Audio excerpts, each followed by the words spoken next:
This is Umar for BoxNation. It suits you then, doesn't it? Right.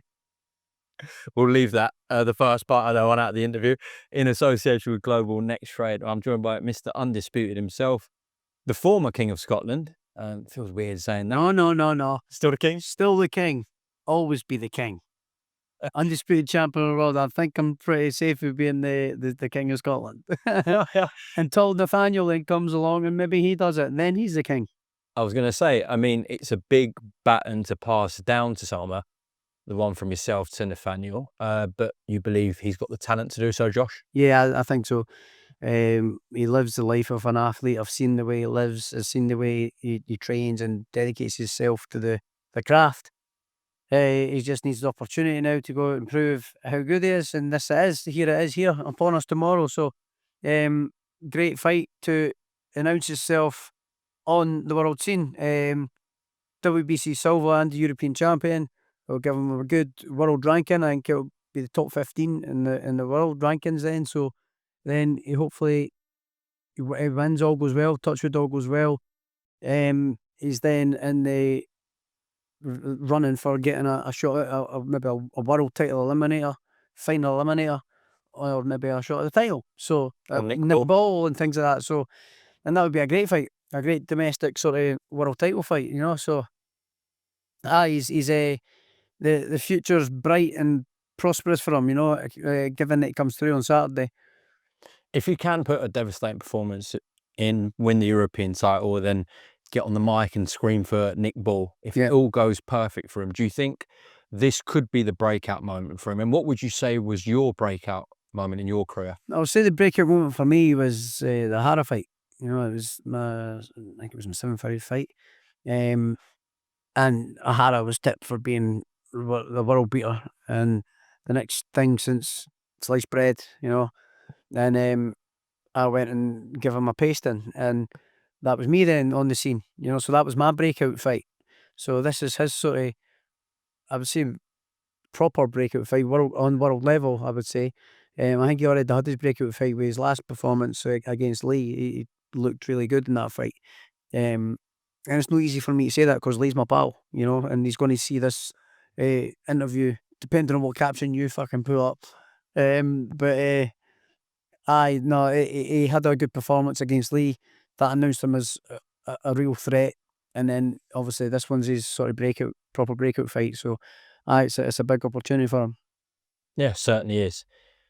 In terms of the Nick Ball fight, if that does come to fruition, obviously we're looking at, you know, arguably pound for pound Britain's best fighter at the moment in Nick Ball. But given the talent you know of Nathaniel, and if he can really prove it this Saturday night on the European stage, how much of a realistic chance would you give him against Nick? It is realistic. But if I was Nick Ball, you'd be looking at getting the Newey fight. You know, he's in that position now. He's world champion. He's going to want to become a unified world champion. He's kind of that close to getting the Newey fight.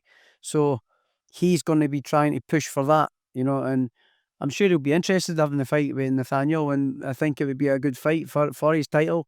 Pretty sure if Nick Ball doesn't get that fight next, then we might see the Nathaniel fight. So it's a great fight, but I think if I was Nick Ball right now, I'd be trying to push for the big fight against the new for the dough, you know, and the title and another title. So that's what I would be doing if I was Nick Ball. So I can't speak for Nick Ball. I'm just saying what I would do.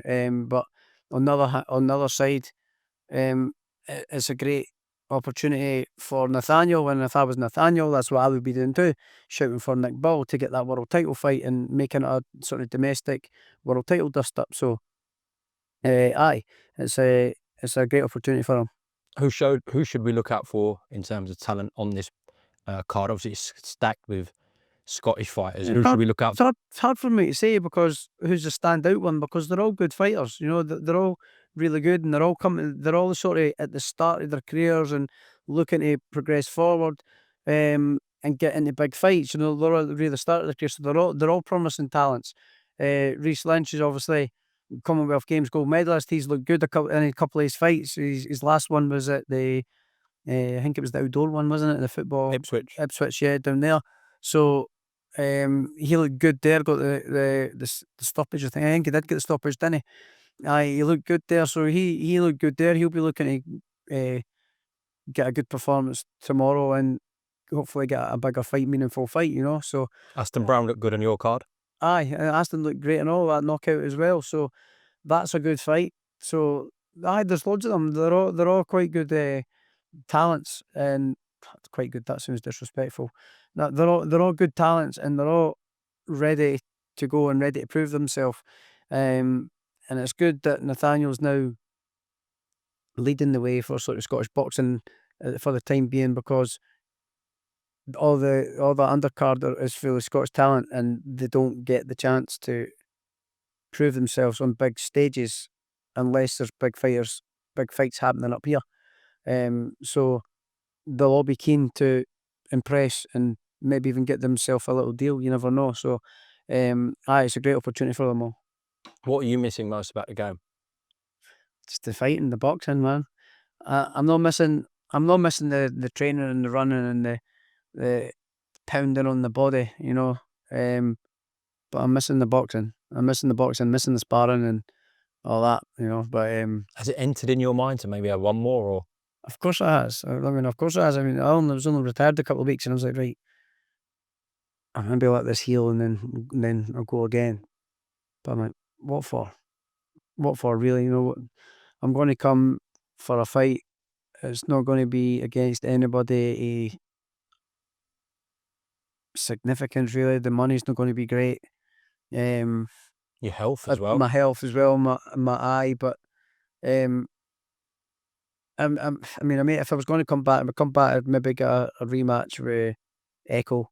Do that, put that one right, because I just wasn't right there.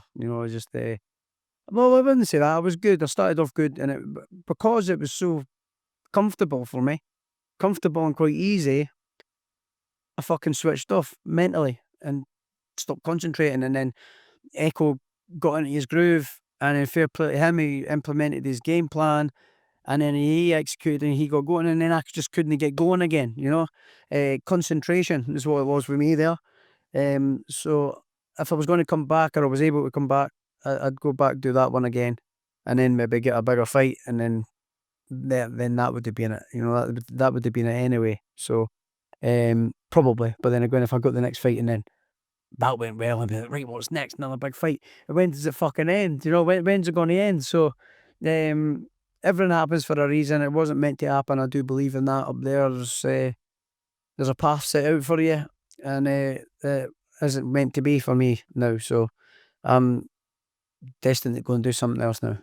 Take a different laugh. Take a different path. Take a different laugh, I thought you. No, that's all I was just about to say there. You can retire happy than 99% of most fighters, because you've done it all, and people would only dream of a quarter of what you achieved. Yeah. So Yeah. I think if you just take that as comfort going forward. Yeah, absolutely. I mean, like, I'm the only person to do it in the UK, in the full belt era. So I can sleep quite happily at night. And as I say, I was only really going to continue for fucking money reasons, really. Why, like, another couple of quid, like. But what's that if you've not got your health to enjoy it? So, I maybe would have like one, maybe two more, but it wasn't to be. So it is what it is. You mentioned Echo there. I feel like this fight with Jack and him is being built as the two people who beat Josh Taylor. Yeah, of course it is. Yeah, they're doing it at the back of me and stuff, especially that side of it, Jack's side of it. They'll get a fight with Echo, and if we beat him, we'll make sure we do a better job than Josh did, sort of thing. That's what kind of feels like from the outside, or looks like from the outside. It's kind of a bit strange, but it is what it is. I think Jack beats him anyway. Comfortably, or? I think he beats him quite comfortably, yeah. Unless Echo can change a couple of bits about his game plans, sort of thing. Okay. Yeah. Just a couple of things I want to get your thoughts on, away from yourself and in your division, etc. In terms of the heavyweight scene, got a huge fight coming up with Joseph Parker and Fabio Wardley. Yeah. If you had to make a case for Fabio, what would it be, Josh? His punch power, that big punch power. He is very good at what he does, but it just, I thought he was getting quite easily outboxed in his last fight, and Parker is very long in the tooth and very well experienced, so he'll know his way around the ring, and he does know his way around the ring. So I think Parker will outbox him. Okay. That's what I think, but it remains to be seen, and that's what's the lovely thing about heavyweight boxing. We don't know, do we? Only takes one dig, and that's it. Game over. And last thing I wanted to get your thoughts on, Moses is still waiting on opponent confirmation, but we know he's going to be out in December. Obviously, an extremely special talent, box on your undercard. And I was saying to you yesterday, actually, that it was really good to see the Scottish fans embrace him. He got a really good reception, did Moses. They love it up here, man. The fans in Scotland love it up here. But like I said there, we just get starved of shows and the opportunity to come up here. Because there's only a couple of talents coming through once every so often. So, but this bunch of crop that are coming through, they're all talented, and hopefully they start fighting for titles, domestic titles and big domestic fights to push out the shows. Keep coming up here. So, there's a few of them about now. So it's good. Scottish boxing is in a good place. So hopefully Eddie and Frank keep coming up here, they keep coming up here and keep giving the lads a chance. In terms of Moses, he's got a brilliant reception up here. Who would you like to see him going with next? I don't know really, because the heavyweight division isn't really that deep, really, is it, in terms of proper talent? You've got Dylan White, which he's already been with Dylan White, hasn't he? He's already beat Dylan White, so there you go. Let me phrase it differently then, maybe. Is there anyone at this stage of where he's 20 years old you wouldn't put him in with at this point?